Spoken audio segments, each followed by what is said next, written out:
Hello friends, myself doctor दीक्षा।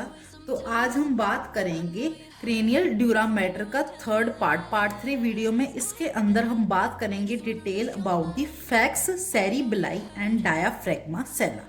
ठीक है, तो फर्स्ट 2 वीडियोस ने हमने डिटेल में बात की है। हमने 4 तरह की बताई थी कि फोल्ड्स होते हैं, ड्यूरल वेनस फोल्ड्स। ठीक है, मेनिंजियल लेयर्स के फोल्ड्स होंगे। फर्स्ट हमने बात की फ्लेक्स सेरिब्राई की, देन टेंटोरियम सेरिबेलाई की। आज हम बात करेंगे flex cerebelli.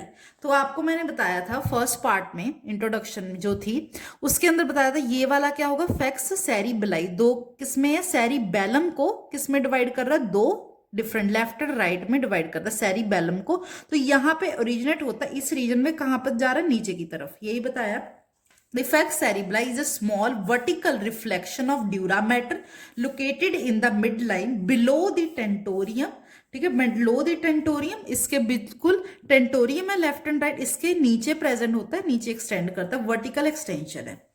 It extends between the two cerebellar hemisphere, x tends between the two cerebellar hemisphere. Cerebrum नहीं है, सेरिबेलर हेमिस्फीयर पहले बताए थे, सेरिब्रल हेमिस्फीयर। ये क्या, सेरिबेलर मतलब कि सेरिब्रम की बात कर रहे हैं। ठीक है, याद रखना सेरिबेलर है, सेरी, ठीक है, ये वाला सेरिबेलर है, ये हमारा सेरिब्रल हेमिस्फीयर होते हैं। ठीक है, उसमें सेरिबेलर हेमिस्फीयर दो पार्ट में डिवाइड करता है। It is attach superiorly to the tentorium, posterior to the internal occipital crest and inferior to the margin of the foramen magnum। अब ये बता रहे हैं कि एक्सटेंड कैसे होता है। यहाँ पे पीछे की तरफ क्या होगी, ऑक्सीपिटल बोन। तो उस ऑक्सीपिटल बोन के बताया it is attach superior to tentorium, वो हमने देख लिया कि ऊपर अटैच है किसके, टेंटोरियम के। Posterior to the internal occipital crest, तो यहाँ पे क्या होगी, ऑक्सीपिटल बोन होगी, उसका क्रेस्ट होगा, तो वहां पे पोस्टीरियर अटैच्ड होगा। तो जाकर and inferior to the margin of the foramen magnum. तो यहाँ पे दिख रहा है ये क्या, ब्रेन स्टेम। ब्रेन स्टेम पता है फोरामेन मैग्नम से पास होती है, तो इसकी तरफ जाता है, फोरामेन मैग्नम की तरफ। ये हो गया हमारा फ्लेक्स सेरिबेलाई। अब है हमने बात करनी है डायाफ्रैग्मा सेला। ये क्या होता है, बहुत आसान है। पहले की डायाफ्रैग्मा सेला एक क्या है, एक क्या मतलब मेनिंजियल लेयर है, जिसकी मेनिंजियल की बात कर रहे हैं, एक one of the meningeal layer है जो कि हमारी कहाँ पे प्रेजेंट होती है। अगर ये डायग्राम देखो तो ये क्या है, हमारा पूरा क्या है, हमारा middle cranial fossa. Middle cranial fossa पे यहाँ पे होता है पिट्यूटरी फोसा, जहाँ फिर बोलो सेला टर्शिका, जहाँ फिर हाइपोफाइजिस सेरिब्राई फोसा। यहाँ पे एक डिप्रेशन होता है, यहाँ पे हमारा पिट्यूटरी ग्लैंड लाई करता है इस रीजन में, मिडल क्रीनियल फोसा के अंदर। उसको जो कवर करती है मेनिंजियल लेयर, उसको बोलते हैं डायाफ्रैग्मा सेला। अगर यहाँ पे देखो डायग्राम में, तो ये हम लेटरल कट सेक्शन देख रहे हैं। तो यहाँ पे क्या, मिडिल क्रेनियल फोसा, यहाँ पे दिख रहा है एक डिप्रेशन, जहाँ पे इसको मैंने बोला सेला टर्सिका, जहाँ फिर बोले हाइपोफेसिस, हमारा हाइपोफेसिस सेरिब्राई फोसा हो गया, जहाँ पिट्यूटरी फोसा। तो वहां पे क्या होगा, पिट्यूटरी ग्लैंड लाइक करता है, इसको कवर करती है कौन, हमारी डायाफ्रैग्मा सेला। ठीक है, अगर डायग्राम में दिखाऊं आपको, तो ये कह रहे हैं कि सेला टर्सिका एक डिप्रेशन है। ठीक है, कहाँ पे, मिडिल क्रेनियल फोसा में।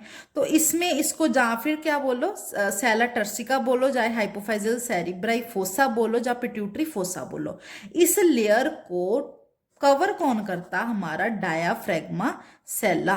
ठीक है, तो यहाँ पे क्या होगा, पिट्यूटरी ग्लैंड होगा, उसकी स्टॉक भी प्रेजेंट होगी। यहाँ पे क्या होगा, एक क्या कह दो कि शेड होगा प्रेजेंट, जहां से स्टॉक बाहर की तरफ निकल जाती है, ब्रेन की तरफ। ठीक है, ये the diaphragma sellae is a circular horizontal fold of dura mater that forms the roof of the hypophyseal fossa. Hypophyseal fossa मतलब इस डिप्रेशन के रूफ को कवर करती है, जहां पे पिट्यूटरी ग्लैंड होता है। It is attached interiorly to the tuberculum sella and posterior to the dorsum sella and becomes continuous on either side with the dura mater of the middle cranial fossa। अब ये बता दें डायाफ्रैग्मा सेला कैसे connect करता है। तो यहाँ पे देखो इंटीरियरली यहाँ पे होगा हमारा टुबरकुलम सेल ऑफ सिमनाइड बोन। तो यहाँ पे देखो ये सिमनाइड बोन है, यहाँ पे एक एलिवेशन है बोन की, इसको बोलते हैं टुबरकुलम सेल्ला ऑफ सिनवाइड बोन। तो वैसे ही हमारे डॉर्सम सेल्ला ऑफ सिनवाइड बोन ये वाला। ठीक है, दोनों के बीच में ये इसका ओरिजिन डायाफ्रैग्मा सेल्ला का यहाँ होता है, और कहाँ पे इंसर्ट होता है, डॉर्सम सेल्ला ऑफ द किसका, सिनवाइड बोन। मतलब ये बता रहे हैं कि अगर ये डायाफ्रैग्मा सेल्ला कह रहे हैं, तो इसके आगे कौन सा होगा, टुबरकुलम सेल्ला। यहाँ पे क्या होगा, डायाफ्रैग्मा सेल्ला, जहां पे ये दोनों अटैच्ड हैं, कौन सा, हमारा डॉर्सम सेल्ला। फिर उसके बाद dura also lines the sella turcica and completes a close fitting sac for the pituitary gland. ठीक है, also lies in the sella turcica and completes a close fitting sac for the pituitary gland. तो यहाँ पे क्या होगा, pituitary gland present होगा। It has a central aperture which provides passage for the stalk of the pituitary gland. वही मैंने बताया था, यहाँ पे क्या होगा, सेंट्रल अपर्चर बोलो जहाँ फिर शेड होगा, यहाँ पे जहाँ पिट्यूटरी स्टॉक बाहर की तरफ जाएगी टूवर्ड्स द क्रेनियल कैविटी। ठीक है, इसकी पिट्यूटरी स्टॉक जिसको बोलते हैं। ठीक है, तो ये थी हमारी video, complete video on the cerebral dura mater. ठीक है, इसके हमने पूरी डिटेल में 4 पार्ट्स इसको डिटेल में पढ़ लिया, कैसे ओरिजिन एंड इंसर्शन होता है। ठीक है, तो नेक्स्ट वीडियो में हम बात करेंगे ड्यूरल वीनस साइनसिस की। Thank you and thanks for watching.